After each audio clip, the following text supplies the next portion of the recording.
Hey Scorpio, how are you? It's MJ from I UNPLUG. I'm going to be doing weekly energy readings for the 13 signs. Because of your guys' requests, like to do a few kiss as well.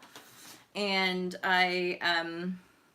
I'll endeavor to do monthly tarot as well for everybody.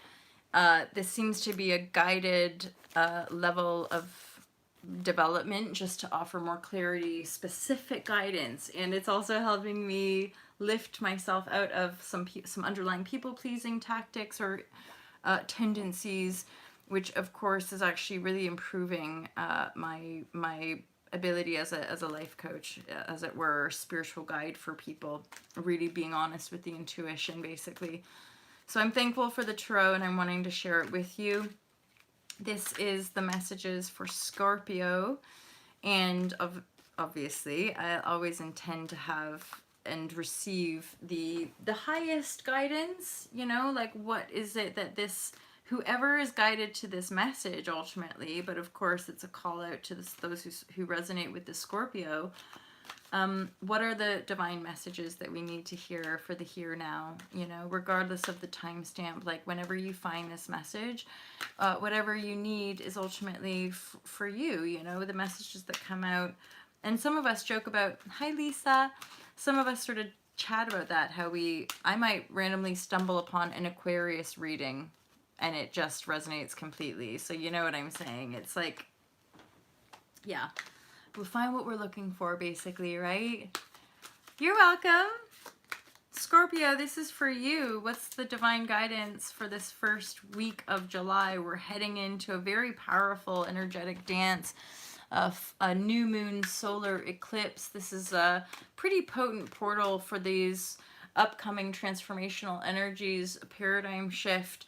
And yet for a lot of us, we've been getting little taste bites as we've been transforming our old patterning. This is a paradigm shift channel, so I'll tend to focus on transformational energies, emotional blocks, and I'm a empath coach, so I work with people that are transforming or up-leveling their lives as an empath, breaking free from emotional abuse, and also empowering your intuitive abilities, your energetic abilities. So that you can make a career out of it, basically, or make a life out of your true potent gifts for humanity and not the programming that we were all enslaved by, basically, or enslaved to. Talk about transformation, hey? The death card.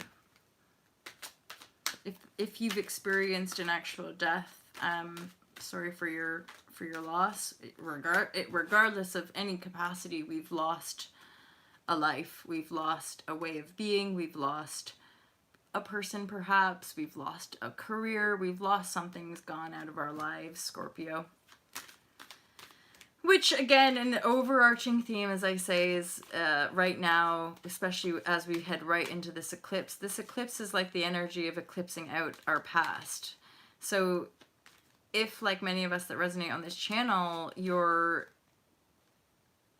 transforming patterns of abuse and pain and suffering and lack and poverty and homelessness and blah, blah, blah, blah, that's dying now. So it's like you've maybe been going through a dark night of the soul, transforming old patterns of behavior where you're the victim, or you end up broke, or you end up screwed over, or you're victimized by people and you're just butting your head against a wall. Well, that's the end of that cycle. We are calling it.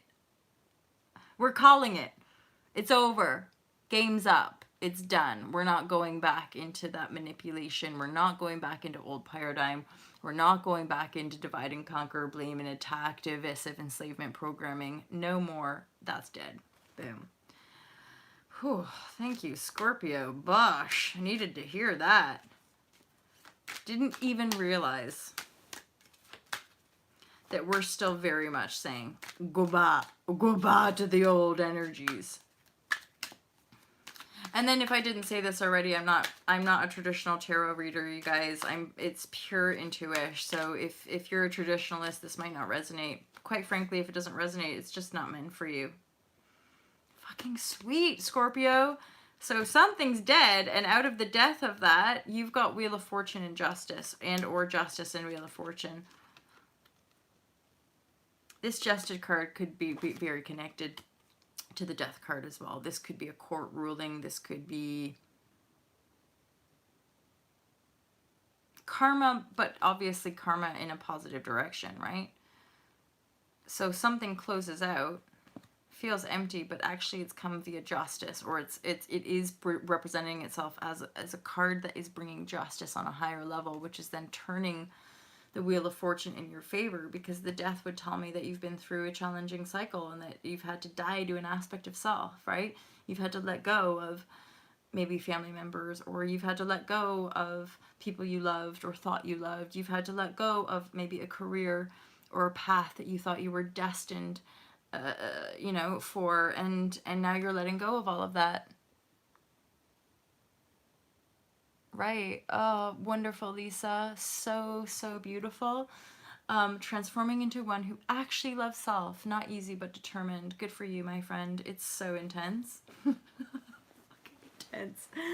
But that's why we're all here. You know, we're all reflecting back different phases of where we're at, and truly, truly, truly, if we just keep loving, if we just keep going, it works. It absolutely works. But yeah, it's brutally fucking painful on an emotional level to heal these core wounds we speak of, to heal the wound of betrayal, deception, denial, judgment. Most of us who've been cheated on, it's like, and or have been cheaters, it's fucked up. It's, oh, why do we do that to each other? That's karma. That's what the idea of karma is. And so this card is showing me that you're actually dealing with it, which, again, collectively speaking, the light worker community, that's the whole point. That's how we're getting to these points now of connecting, is that we're dissolving the matrix so that we can find and see one another again. Hence, clearing out, vibrational cleaning, clearing out these base tone vibrations of control, deception, manipulation, claiming our fucking divine justice, because we are all divine beings. Every single one of us deserve to be here. None of us deserve to be slaves anymore. So we claim our fucking divine sovereignty. In claiming our justice, to letting that old world die, we then bring about the wheel of fortune. We bring about major, major abundance here. Just good. It doesn't have to be financial abundance, but what I'm getting is that it's this, it's a renewal. It's just new beginnings that are, oh, thank God, you know, it's not the where we've been as far as what felt like almost back to back to back relentless, brutal emotional pain and destruction, betrayal, lies, narcissism, like learning about all these weird human condition things, and then finally just breaking free from it, letting it die. And it's something as well in our quick fix, very image-based culture. We always think our reactions or whatever very much to do with this here now presence, and it's so not the case. Like, I've realized even that sometimes we think we have these cumulative moments that come about that would appear to be the finality or would appear to be the final resolution, right? And yet in my awareness, I realize it's so much less black and white than that, or it's so much less linear. You know, I realize that there's been times in my life, you know, so for example, like a breakup, we might think that it's having a conversation like, yeah, it's over, but in my awareness, breakups can often take years, you know, but we don't realize we're together, or we're trying, or we're working on it, or we're blah blah blah blah blah blah blah. But then you get to these different points and realize, oh, like this was just all part of the learning and all part of the healing of the karma, you know, and all part of arriving and or getting to this new energy space where we start to feel like, wait a minute, I do deserve this. I do deserve my desires. I do deserve love. And I know the difference. This is a big one for those of us breaking free from those cycles of abuse, is actually not letting people manipulate our mind and emotion to make us think like, no, that's foolish of you to think you deserve that. You don't deserve that. You know, that is, you know, and then we, the empath, are like, oh, right, because we're then in that moment absorbing the twisted manipulation rather than knowing the truth of like all of grace, all of God. Like, of course, we all live on this planet. We all deserve to live in joy here.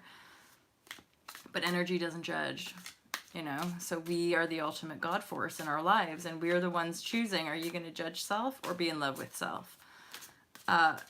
So yeah, is it Lisa? I feel like Lisa's who I'm chatting to here today. You've showed up for this, there's the Scorpio. So yeah, Lisa, the self-love journey, although in the 3D paradigm matrix, is so many veils that make it think like, oh, you're being arrogant, or you're being cocky, or like, how dare you love yourself.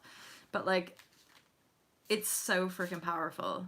And the weird polarity is that you bring about all this powerful, loving energy for all that you are, because you really know that you can't be the shining example if you're still buying into all the victim mode, right? So for us to truly heal, we have to truly love. And then once we're truly loving, we start to feel the power of the practice. And then there's no going back.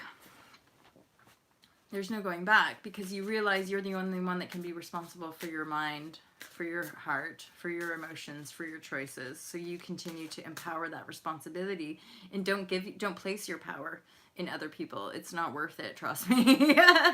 You know, because no one, and then that also is what allows us to exhibit the more divine qualities of free will, of loving people like they're free, of not wanting to control or change people, of not wanting to, but then it changes the whole game, right? So this is a pretty, of course. So, and really, this is just a really nice reading. After having to die to something, let go of something, let it end, complete it. It's over. Move on, right? Move on, because this is justice. Whatever the decision is, whether you're leaving or whether you're dissolving a contract or whether somebody's leaving your life or whatever, it is the right move. This is justice being served. Even though it might be sad or whatever, it's actually the Wheel of Fortune is starting to turn in your favor. And how do I know? Well, one, because the Wheel of Fortune is upright, and that's usually a sign that things are turning round for things to start getting good again. And then because you have a new vision and celebration coming in. So the new vision is going to really empower you and offer you this sense of exhilaration. See, this card is just like, ah! So I feel like some of the Scorpio energy now, you're going to start to break free from some of those chains and start to embody a lot more of your power, a lot more. And like, we need that in the kind of global paradigm shift. I can sense the different placements within certain energetic, I want to say sort of configurations, and each sign and symbol of the zodiac has a responsibility to integrate and empower their most divine aspect. And a lot of the scorpionic energy in our collective has a lot of pull and throttle when it comes to awakening our heart, opening ourselves to greater love, and then also empowering the transformation of our sexual energy here. So that is connected to guilt and shame, domination and control, and a disempowered aspect of the body. We need to become one with the body as a vessel and have dominion over it by accessing our consciousness elixir, really. So, Scorpios, I just a whole bunch of stuff. If it resonated, feel free to book a reading. You can book a private reading for as little as £10. I tend to go over a little bit, so like it says on the price point, like book a certain time. That doesn't really matter. I'll just do the reading as and when I can. I usually endeavor to get readings back to people within 2 days, but you can just book it through the booking system or send a PayPal donation of £10 and I'll do one for you. If you want to share anything about what you're going through, then I can probably kind of hone in on certain topics. And yeah, Lisa, so much shame to release. And true dat, down the road we'll study Tantra. I think there's a lot of us, and or that shame, the releasing and transforming of the shame is kind of one and the same as invoking the remembrance of our sacred sexuality. So the gifts that we have around yoking the ecstasy and bliss vibration divine union, it's important for us to explore that within the self, because of the kind of covert and layers of deception that are still running in a lot of people. And to be really, really aware of that when we're interfacing with people, is that people unconsciously have desires, and whether or not they can be really open and honest about that. Again, there's veils there that need to be discussed and lifted, because because we've been abusing each other for so long, basically. And again, that might sound dramatic, but those of us on this journey, as we heal, we can feel how deep the distortion goes and just how deeply entangled we are in abuse cycles. because there's a deep, deep wound of self-hatred and self-loathing, and thus, in very weird and covert ways, we actually act out in self-punishment, and we use sex just like drugs or any other thing, food, relationships, to abuse the body, because we have been programmed to deny the self, and so through denial we actually hate ourselves. Hence why love is a remedy, but what love is doing is it's slowly bandaging all of these wounds, and as the love meets the wound, it triggers the wound, and hence why I encourage people to feel their feelings regardless of how ugly it is, regardless of this is a wound, this is a cellular written in the codes of your beingness. It's a cellular expression that needs to come out of your body, just like anything. A parasite, a disease, a virus. We talk about transforming those cellular energies. It's just no different. Our mind has to open to a certain wavelength in order to have a capacity to understand the stuff that that we talk about here. Quantum language, light code language. It's heart-based and can sound a little abstract to people, but there's a deeper understanding in as far as how we're creating via these vessels, and then ultimately how we begin to shape-shift and uplift the paradigm on the planet. It's happening naturally. There's no ego involved here, because it's just the beingness that we are. It's not like there's any domination here. I'm not like, guys, everyone needs to listen to me more. You would feel it in your heart. And that's part of the, it's like annoying, because like in these communities, we can't get away. We can't get away from the truth of the soul. Can you ever? Funny, I am doing QHHT session tomorrow. Funny? Or is it?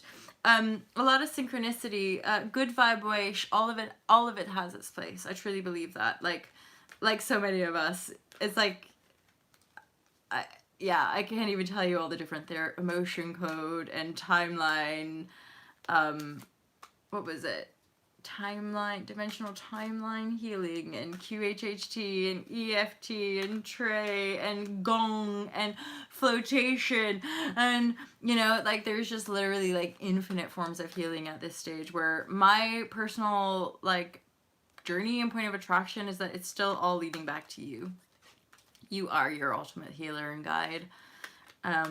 Just like in old paradigm, we'd give all our power to the doctor and just do what the doctor says. It's no different than in our maybe 4D reality spiritual paradigm, where we don't want to give our power to spiritual teachers either, because there's just as weird manipulative covert bullshit happening in various grid systems. So, and also I agree, flotation is fun. Sometimes I just find flotation too fussy. And I'd potentially just prefer to go to the sea or go to swimming in a pool and have like a sauna and like a steam, and yeah, flotation. It's like salt in my eyes, and I'm like, oh, scratch, and yeah, but I gave it a fair shot, and it is quite dope. I actually, weirdly that it's being brought up, because I randomly recommended it to a client the other day. Pardon me. Comme ci, comme ça. Oh, yeah. So you guys, thanks a lot for being here. Scorpio, so much love for you. Very positive reading today. I hope it resonated. If it didn't, no big deal. If it did, book a reading with me. And otherwise, just have a really beautiful day and a great week. And I'll keep these weekly readings up to date for all the 13 signs. I'm just thinking to myself, Lisa, enjoy your session. Really great to meet you. Great to be here. Elliot and E, you guys are legends. You know this already. Oh, awesome, Lisa P. Thank you so much. I really appreciate that. Have a beautiful week, my friend. Lots of love, you guys. Speak soon. Bye.